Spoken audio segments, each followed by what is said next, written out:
Dear friends from all over Europe, a warm welcome from the offices of the European Movement here in Brussels. We're excited to have you with us again for this new edition of Talking Europe. As those of you who have tuned in before, we organize this in partnership with the European Commission, and we have conversations with leading figures within the EU about some of the key policy areas that the European Commission is working on.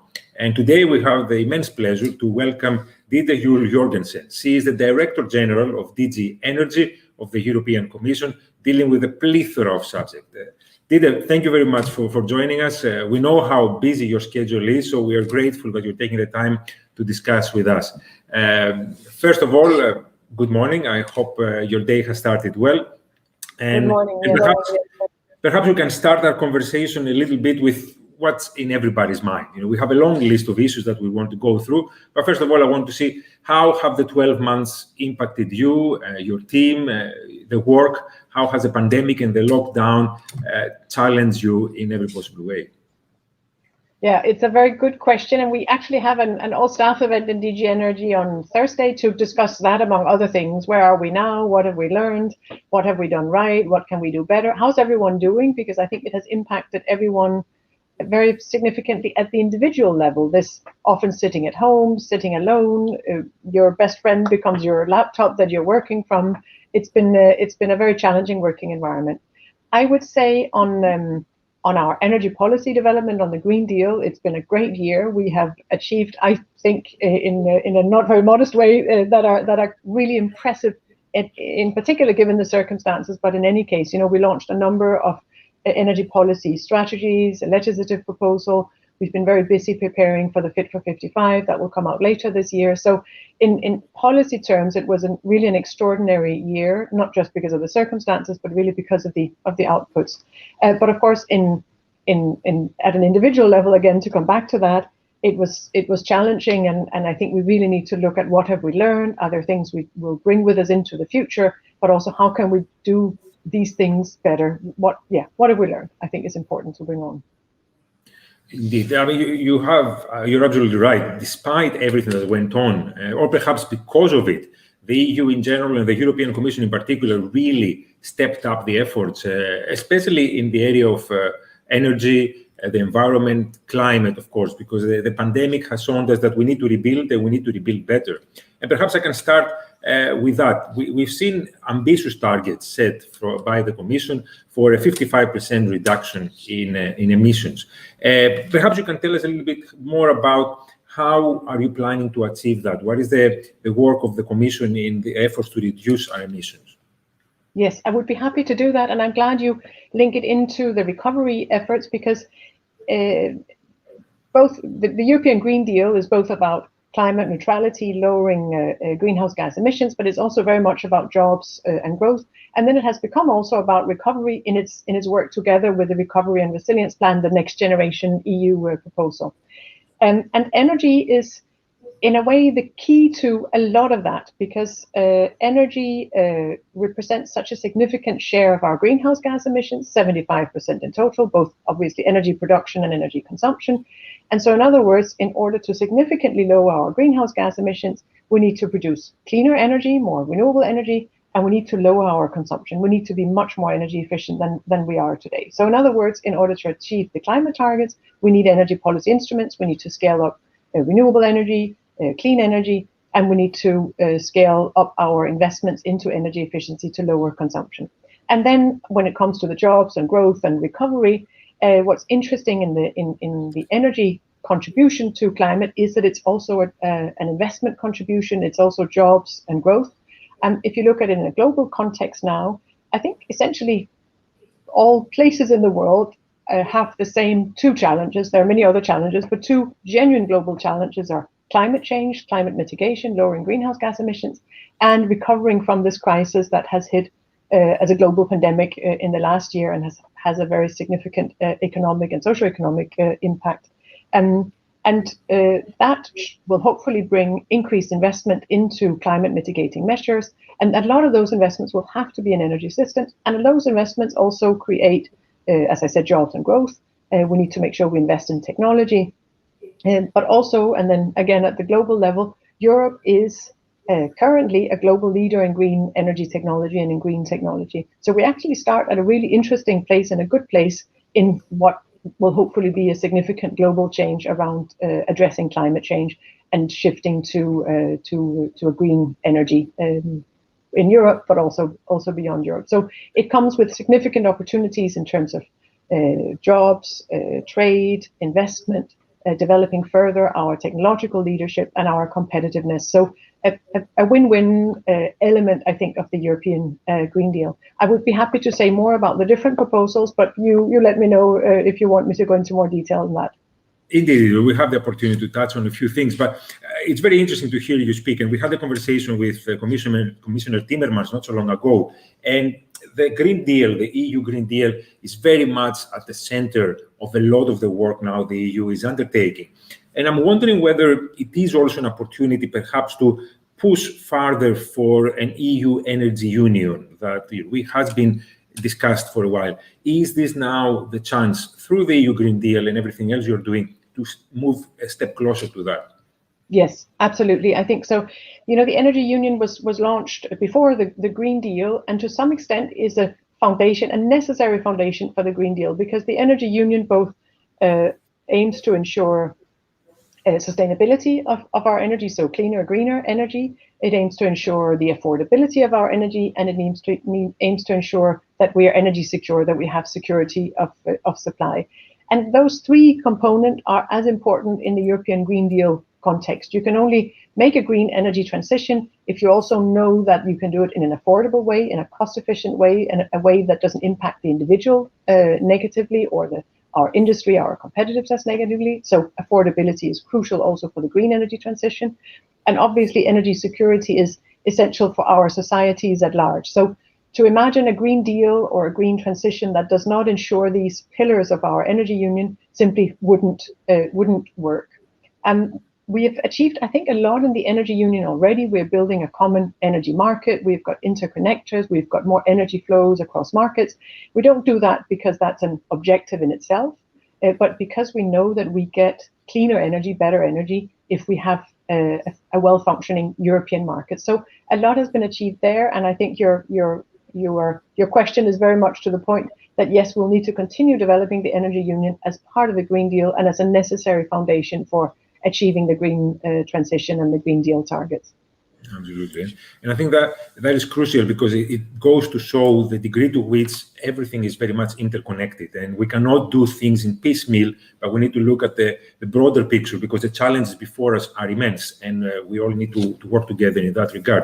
There is another interesting tool that you are putting in place. You presented an EU strategy for energy system integration as a way to decarbonize the European energy system in the future. Can you tell us a bit more about the strategy behind it? Because there are crucial elements there that complete the puzzle you were just describing. Exactly. That's exactly the way it is. It completes the puzzle. The energy system integration strategy is really at the center of the green energy transition. And it is, as you're saying, it links together the energy union, all the different things we have put in place there, with the Green Deal and the green transition. So essentially, our energy system has typically been built into different pillars or strands. You've got electricity and the uses for that. You've got fuels that go into transport. You've got certain types of energy that go into buildings. And those different parts of the system, the production, the different types of energy, or the different energy carriers, whether it's electrons or molecules, and the different parts of consumption and storage, don't actually interlink across these pillars, and they don't speak to each other, so to say. If we are able to build a more integrated energy system, we can make much better use of the energy we have, including waste energy, and be more flexible. And that will allow us, that is necessary, to build in higher levels of electricity into the system. We need more electrification to achieve our Green Deal targets. It will allow us to integrate much higher levels of renewable energy into the system. And again, that is necessary in order to achieve the climate and the climate targets. And it will allow us to make better use of storage, but also of allowing consumers to also be players in the energy system. And to give you a couple of concrete examples of what energy system integration is about, if I start at the consumer level again, we will see a much higher share of electric vehicles in the overall car mass that we have in Europe. Those individual cars have batteries, and those batteries can be used obviously to make the car drive, but you can also use them to store some of the energy that is in the system, because with increased levels of renewable electricity in the system, we're going to need to be better at storing this energy. Essentially, because of course renewable energy depends on whether it's night or day, the sun is shining, the wind is blowing. So we need ways to manage that and to integrate that into the system. And here, something as simple as car batteries that will be much more widespread, much more common, that will be more common to have electric vehicles, that can be part of that, and consumers can use that to manage energy with the overall system.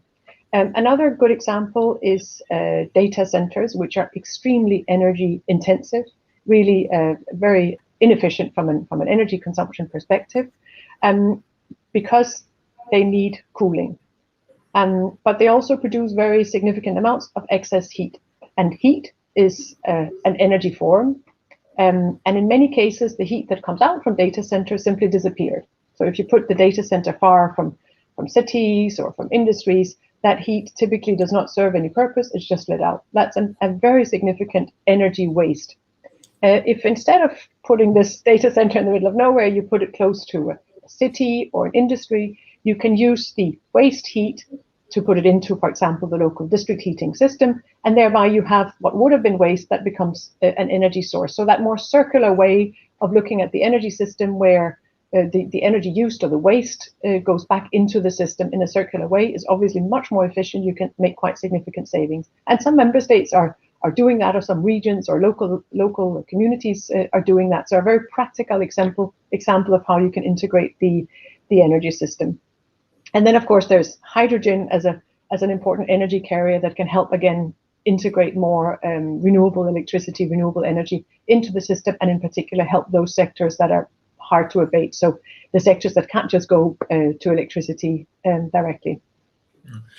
I'm glad you actually mentioned hydrogen, because this was my next question. The EU also has a hydrogen strategy in place, and the aim is to support the commitment to reach a carbon neutrality by 2050. So I was wondering, how exactly does the hydrogen strategy links with what you just told us, and how it can help the EU achieve its objectives for the Paris Climate Agreement? Yes.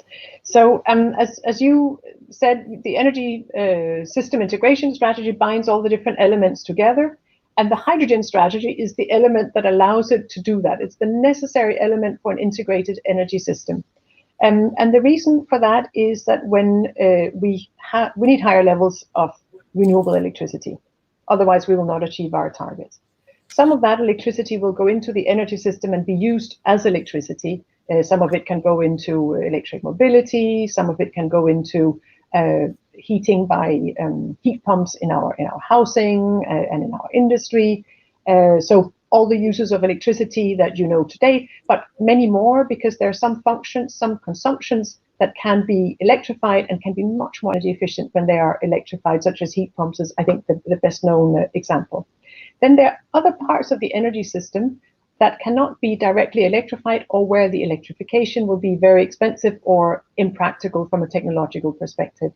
And for example, you have some heavy industries, the steel industry, where you could do it, but it wouldn't be cost efficient, but where the transformation of this renewable electricity with electrolyzers can be turned into hydrogen, and hydrogen can be the energy carrier, the fuel, so to say, that these hard to abate sectors can use for their energy purpose. So it's a way of linking the electricity generation, the renewable electricity generation, into the fuel consumptions that some of the energy intensive industries need, or a large heavy duty transport, and possibly also maritime transport or aviation in future. So hydrogen is this energy carrier, really the element that links together the renewable generation with the uses that's required from industry in particular. Without hydrogen, it will be much more difficult to make the changes to our energy system that are needed. And that's the reason we have launched a hydrogen strategy at European level, but also a number of member states have made their national hydrogen strategies and are making investments into big electrolyzer projects. So essentially where you have, for example, a large offshore wind park that links into a local electrolyzer, even on a new energy island that will be constructed, or where you have, for example, large photovoltaic parks that can generate significant amounts of electricity that is then linked with electrolyzers. So potentially a very significant shift in our energy system, and again, one that should allow us to make the green energy transition and to do that in a cost-effective way. Indeed. I mean, this is a game changer in many ways. And you mentioned renewables. And if I understand correctly, I think the Commission is using the opportunity of the Green Deal to look in potentially revising the Renewable Energy Directive to make it better in helping us deliver on our objectives. What are the next steps in that effort to promote renewable energy in the EU and revise the existing policy in place? Yes.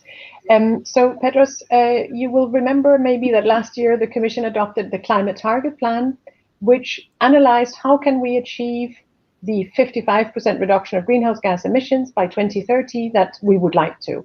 And this was supported by heads of state and government of the 27 member states in the European Council in December. So we've now agreed we want to cut 55% of our greenhouse gas emissions by 2030. That's a very ambitious target. So what we're looking at now and what we looked at and that we assessed in the Climate Target Plan is what are the necessary regulatory changes to achieve those targets.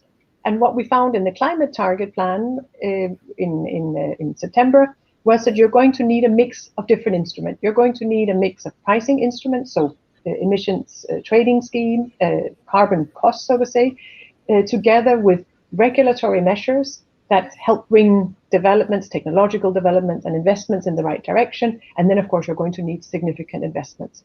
On the energy side, what was identified as part of the Climate Target Plan was, as you say, a review of the Renewable Energy Directive, a review of the Energy Efficiency Directive. So both are European directives that set a framework, a common legal framework for member states and their actions, their targets in the field of renewable energy and energy efficiency. And those two proposals will be part of the Fit for 55 package, which is scheduled for this summer. Currently, we are carrying out impact assessments to make sure we get it right, to get the right balance between the most effective instruments, the instruments that are best designed to achieve the targets, and also, of course, making sure that we do it in the most cost-efficient way. And that's where you need some of the regulation that we bring from the energy side of things. And to give you a very concrete example, if you have the pricing mechanisms alone, you can bring behavioral change, you can incentivize investments, but you can't make sure that it goes in the right direction. You can, for example, have markets where there's a very low price elasticity. To give you an example, if you live in a rented building, the fact that your fuels will be more expensive will not necessarily allow you to make the change you would otherwise make. And so if you have low price elasticity, or you have markets that don't function as they would have to for it to work, you really need this regulation and these incentives to investment to make sure that we make the investments that are needed and that we make the changes that are needed to invest more in renewable energy because that's necessary, and to invest more in energy efficiency measures. In addition to those two, I should say we've got a kind of a second Fit for 55 Part 2, so to say, coming out later in the year, where we will be looking at how to reduce methane emissions from fossil fuel in particular. It's a very potent greenhouse gas, so it's one we really need to be better at addressing. We'll also be coming out with a proposal for how to decarbonize our gas sector, so both with gas and hydrogen. What's the regulatory framework needed for that? And then we'll come out with a proposal on how to improve the energy performance of buildings. It's an existing directive that we will be reviewing to make it stronger in terms of achieving our renovation plan and our energy efficiency targets for buildings. So quite an ambitious part of of the Fit for 55 and of the overall climate target plan really comes from energy instruments. And as I said, again, the energy instruments can help ensure that we act in a cost-efficient way, in an effective way, that we address any market failures that might be there, and that we help incentivize investments, including in new technologies, so that we stay at the forefront and innovate for many good reasons. That's fascinating, and I think the word ambition is crucial here, because the EU has led in this process for a while, and I'm wondering, because I'm conscious also of some of the questions that are coming from our audience, and a lot are asking on what is the role of our global partners in this, because Europe is leading the way. We are really encouraging others to come along with us, but obviously we cannot do this on our own. It's important that other global players, much bigger than the EU, greater emitters, also come with us. How is the EU trying to also carry others in that journey so we can reach our global objectives?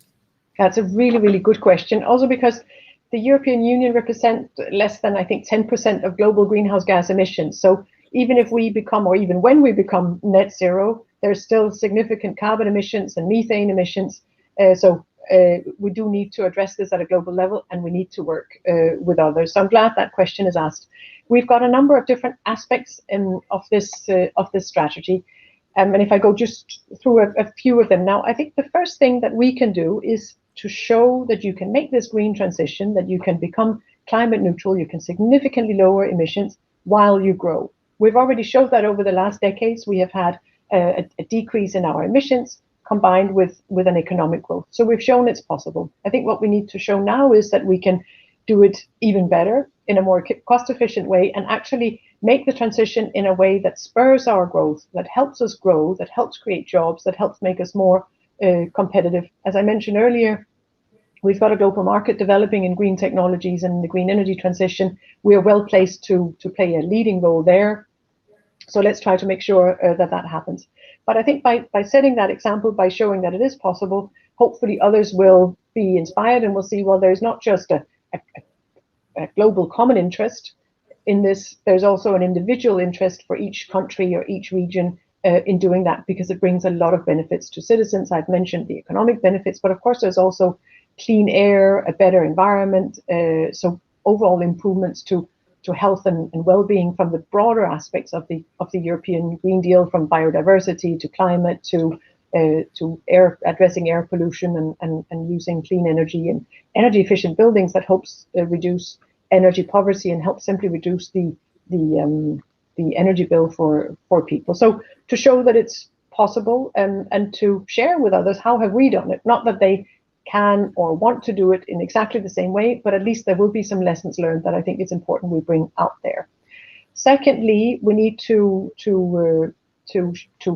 actually share that, and there are a number of opportunities to do that. If I start with multilateral, then you have obviously the COP26 later this year, which will give an opportunity to discuss and present some of these elements.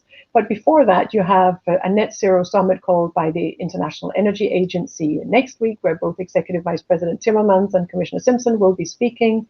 You've got the Earth Day summit that the new United States government has invited for, which will also address these issues.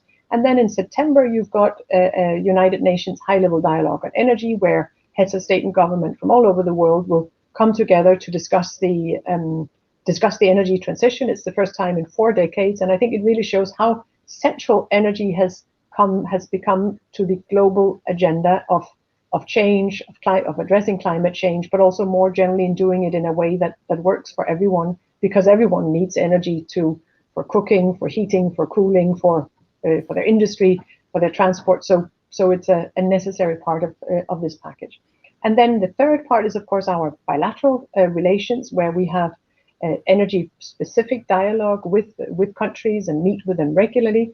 With the US, for example, to come back to them, we have an energy council where the ministers meet and discuss a more detailed energy agenda. And with the US coming back to the Paris Agreement and to addressing climate change, I think there's scope for a much closer dialogue and really a common agenda on what is the change necessary in the energy system and how do we go about it.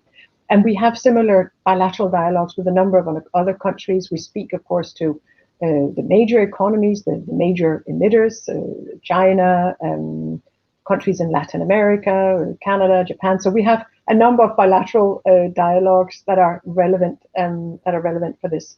And then fourth, you've got the whole economic and trade and investment and market aspects. As for example, the hydrogen develops as an energy carrier, and here I'm talking green hydrogen because that's what our objective is in Europe, is to develop green hydrogen in particular. So as I mentioned, hydrogen produced on the basis of renewable energy. But that, of course, should become a global market. And in order for that to happen, we need to look at standards together. How do we certify that hydrogen is actually green? And what are the global standards for doing it so that there can be more fluidity in the market? And the reason we would like that fluidity in the market and that market to function is, again, it will give us better, more competitive prices, but it requires understanding on standards and certification so that we can trust that the products we buy, that the hydrogen we import is actually green hydrogen. And so a lot of work, I think, on the markets and on the trade, investment, and economic side of things as well. And again, also to do it in a cost-effective manner that strengthens competitiveness and gives us the best possible options to choose from in terms of how do we organize ourselves. And also a very important element in this is the individual contribution each and every one of us can make in this. And you know, obviously, we all have to change our way of life one way or the other, not necessarily to make it harder, for the better, but this green transition requires a buy-in from citizens across the board. So we need to perhaps insert a sense of fairness in this transition. I was wondering, how can we do that? How can we instill that sense of fairness and make citizens feel that we're all in this together and we can really work towards a better future for our continent and the world at large, so we can carry them with us in that process? Yeah, this is an absolutely central point. So I'm very glad that you ask about that. So at European level, we have agreed that we need a just transition. We need to make sure no one is left behind, make sure that everyone sees part of this benefit and that the transition is possible. And this doesn't just happen automatically. We really need to make sure that we design our instruments, our regulation, our frameworks in a way that ensures the just transition. And it's clear that within Europe, different parts of Europe, different regions, even different local communities come from a different starting point.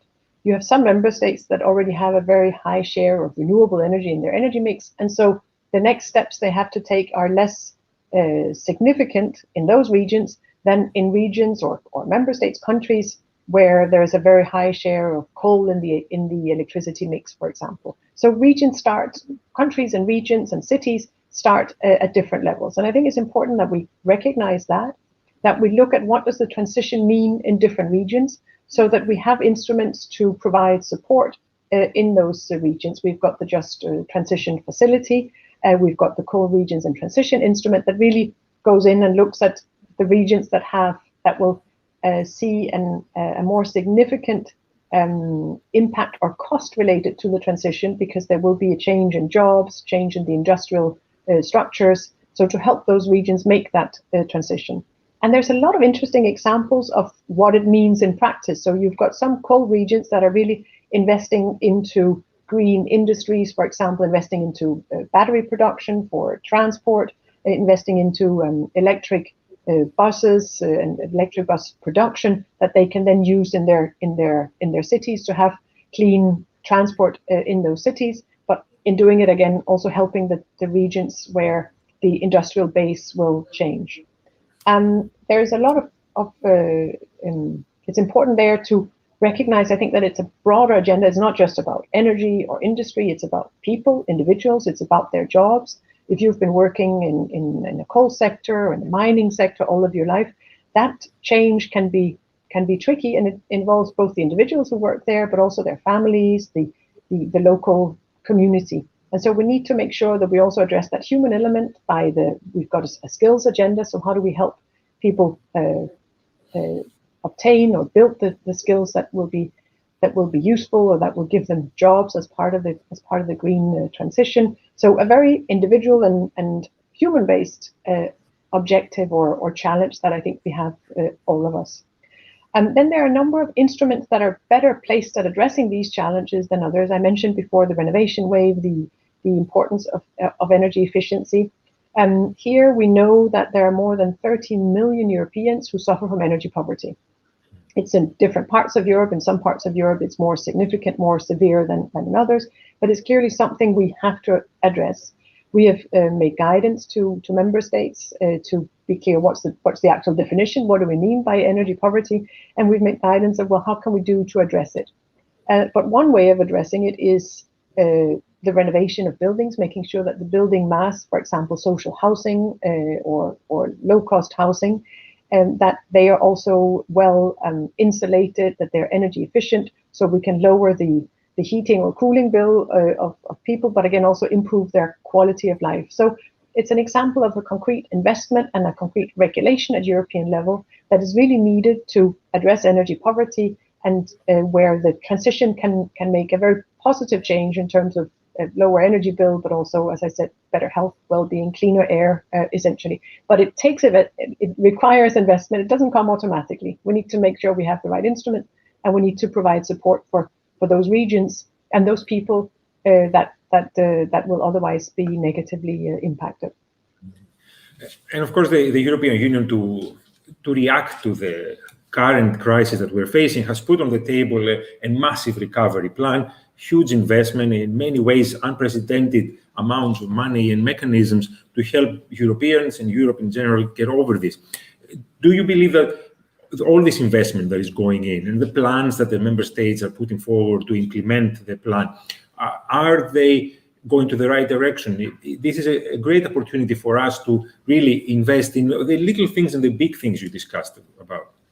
Yes, indeed. I think what we have at European level, first of all, is, of course, as you've said, the facility, the significant amount of money, of funding available to make the right investments for recovery, but also for the green recovery and the digital recovery in particular. And then we have a very good regulatory framework that requires each national plan to achieve, for example, a target of 37% as a threshold for climate investment. So in each national plan for recovery and resilience, 37% of the investments should go to climate-related projects. That's quite a high level. And within those 37%, there will have to be quite a lot of energy projects.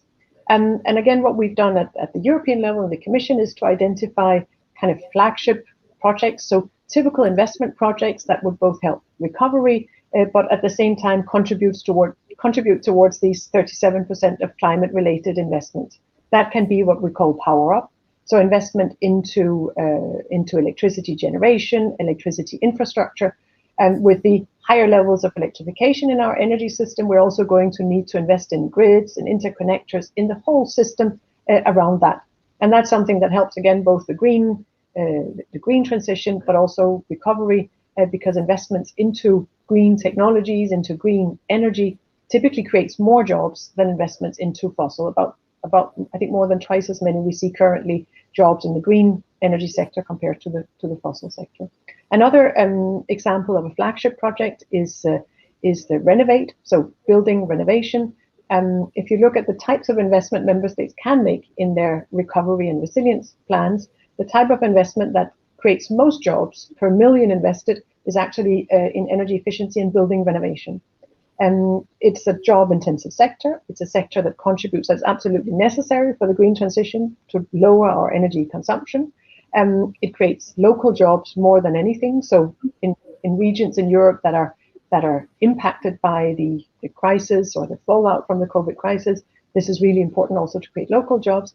And then it's also very often jobs or sectors that have local industries linked to them. So in addition to the actual construction around renovating, and there's also a lot of technology in energy efficiency and energy efficiency buildings, a lot of really interesting solutions that we can then help bring to the market and further develop, again, also in the interest of European competitiveness and leadership role globally. So we've got these flagship initiatives. Hydrogen, of course, as we've just talked about, is another one where we hope to see investments in these national plans. At national level, we have member states have been drawing up each their plan so as to adapt the investments into recovery to their national and local needs. We are just currently looking at the plans that we have received. We're discussing in member states. We've got a very good very good and very close dialogue around the plans to understand what member states are aiming at and to see how does it contribute to the targets and the objectives and the overall reform context set. So I think we are on right track, but it's obviously it's a very big exercise and an important exercise, I think, for the future of everyone, in the sense that we need this recovery and we need the green transition. Yeah. You obviously have a very big job, and I'm conscious of the time, so I know you need to move to another meeting. So my last question will be not necessarily about energy, but about the Conference on the Future of Europe. As you know, the EU is about to embark in a considerable soul-searching exercise with the ambition of including citizens into the debates that really defined our times. What is your, perhaps, hope for this process? How can we really make our fellow Europeans feel part of the decisions that affect them? Because it's crucial for the well-being and the success of the European Union. I think my biggest hope is actually exactly that. My biggest hope is that the process is inclusive and engaging and really interest people in contributing or in listening, in making their voice heard. I think if we manage to build a genuinely open and inclusive, transparent process, and if we are sure that we listen to people, that we bring it in and reflect on how do we do this? What is it that interests people? I think that would be the most important aspect of it. What then happens later, who knows? But the inclusion, the European nature across Europe, in every single member state and in different communities, really to learn as much as possible about how do Europeans see Europe and what do they want from Europe. I think if this conversation is anything to go by, we will certainly be able to achieve that. You have been very open and very clear in your answers, and indeed, I think this has been very informative for all of us following. We will probably continue this conversation for hours. I hope we will have the chance to talk to you again about all the things that we touched upon and in more detail. But for now, Ditte, I want to thank you very much for taking the time, but also for answering such a wide array of questions in such a focused manner. Have a good day. Good luck with the rest of your meetings, and we hope to see you again soon. Thank you very much, Petros, and I'll be happy to come back. Bye-bye. Dear all, a big thank to all of you also. It was a pleasure to have you with us. Thank you very much for your questions. We were not able to take all of them, of course, but please do stay in touch. Stay tuned in on our social media for our next discussion with European Commission officials. Have a good day and see you soon.